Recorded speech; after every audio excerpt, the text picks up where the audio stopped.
আমার এবার দেখো মশলাটা কিন্তু কষানো হয়ে গেছে। আমি এবার এতে জল দিয়ে দিচ্ছি। একদম আলু ভালো সব সেদ্ধ হয়ে গেছে, অল্প পরিমাণে জল দেব।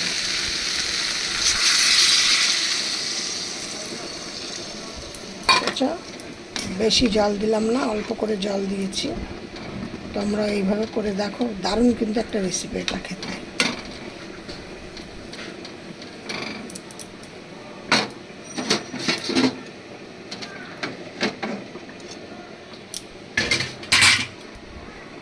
দেখো এবার আমি কিন্তু আমার এই রেসিপিটা একদম হয়ে গেছে পারফেক্ট। আমি এবার কিন্তু এটাকে নামিয়ে দিচ্ছি। দেখেছো?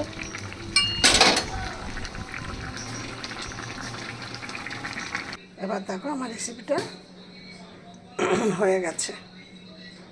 এবার গরম গরম ভাতে খাও, অথবা রুটির সাথে খাও, পরোটার সাথে খাও, দারুণ খেতে লাগবে। বন্ধুরা, আজকে আমি তোমাদের সাথে খুব সহজ একটা রেসিপি নিয়ে তোমাদের সাথে শেয়ার করছি। রেসিপিটি হলো পটল আলু। তো তোমরা সবাই খাও, বা পটল দিয়ে প্রচুর রকমের প্রচুর কিছু করা যায়, অনেক রেসিপি শেয়ার করা যায়, বা অনেক রকমের এটা ওটা অনেক কিছু করা যায়। কিন্তু আজকে আমি তোমাদের সাথে, আমিও অনেক রেসিপি তোমাদের সাথে শেয়ার করেছি, কিন্তু আজকে আমি একটা তোমাদের সাথে শেয়ার করব খুব অল্প সময়ে খুব হেলদি একটা রেসিপি। এবং এই রেসিপিটা কিন্তু নিরামিষ দিনে বাচ্চা থেকে বুড়ো মধ্য সবার পক্ষে খাওয়াটা খুব ভালো, এবং খেতেও খুব সুস্বাদু। এবার সেটা কি খাবার? সেটা হলো আলু দিয়ে, পটল দিয়ে আর সয়াবিন দিয়ে একটা রেসিপি। এই যে, কিন্তু এইটাকে আজকে আমি একটু অন্যরকম রান্না করব। প্রতিদিন তো একই ধরনের এটা ভেজে ওটা ভেজে, আজকে একদম সহজ পদ্ধতিতে খুব তাড়াতাড়ি যাতে করা যায় সেইভাবে আমি একটা রেসিপি তোমাদের সাথে শেয়ার করছি। আমি এবার দেখো কড়াই বসিয়ে দিয়েছি, কড়াইতে দিয়ে দেবো। কড়াইতে আমি প্রথমে কিন্তু বেশি করে তেল দিয়ে দিয়েছি। এবার আমি এর মধ্যে যেটা দেবো সেটা হলো ফোড়নটা দিয়ে দেবো।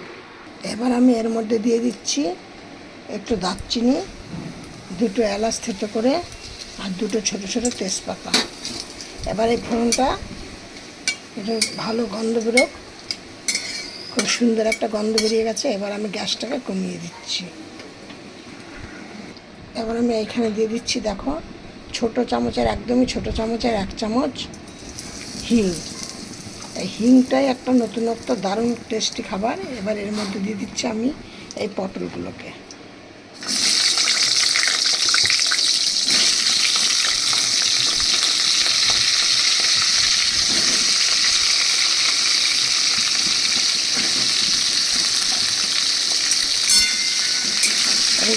এইভাবে তোমরা করে দেখবে, এটা কিন্তু একটা দারুণ রেসিপি খেতে, খুব সুন্দর একটা টেস্ট আর হেভি খেতে।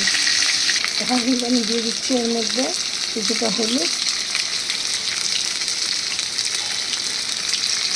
আর কিছুটা নুন আর কিছুটা হলুদ, উল্টো পাল্টা বলা হয়ে গেল। এবার দেখো, এটা খুব একটা লাল লাল করিনি, কিন্তু এর মধ্যে আমি দিয়ে দিচ্ছি এবার আলুগুলোকে।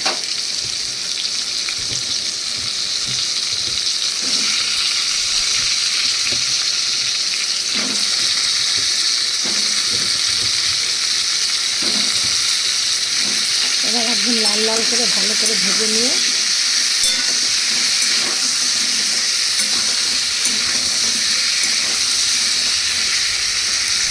এবার দেখো সয়াবিনটা আমি গরম জলে সেদ্ধ করে নিয়েছি।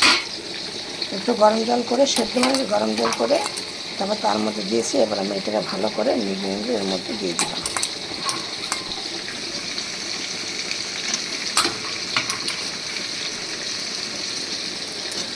দেখো কত জল বেরোচ্ছে।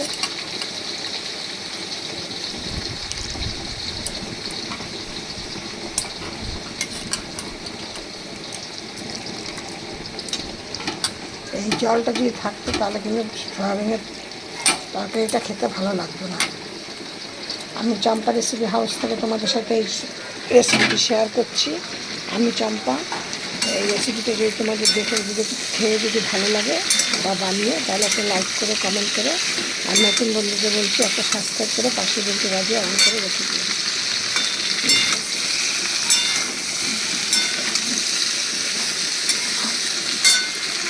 আমার প্রত্যেকটা রেসিপিতে তেল কম, মশলা কম, সব কিছু দিয়ে আমি তাই তোমার তেলও কিন্তু কম দিয়েছি, তোমরা দেখেছো এতটা তরকারিতে কতটা তেল দিয়েছি। আর মশলা কম, এইখানে দেখা 1 চামচ আদা জিরে লঙ্কা পেস্ট করা নিয়েছি, কিছুটা হলুদ দিয়েছি, কিছুটা লঙ্কা আমি কাশ্মীর লঙ্কা গুঁড়ো নিয়েছি কালারের জন্য, যেহেতু আমি কাঁচা লঙ্কা ব্যবহার করি রান্নায়। এইখানে নিয়েছি অল্প পরিমাণে নুন, একটু নুন দেওয়া আছে ভাজাতে। আর এখানে নিয়েছি কিছুটা চিনিটা নিরামিষ তরকারিতে চিনি না দিলে ভালো লাগে না, এই জন্য চিনিটা আমাকে দিতেই হবে, সবাইকে দিতে হবে চিনিটা। এবার আমি এর মধ্যে দিয়ে দিলাম এই মশলাটা, বাটিটা দিয়ে একটু জল দিয়ে দিচ্ছি। এবার মশলাটা আপনার শুকনো শুকনো হলে কিন্তু কষানো যাবে না, আর মশলা যত ভালো পেস্ট মানে হবে স্বাদ কষানো হবে, তত কিন্তু তরকারি বেশি স্বাদ খেতে লাগে।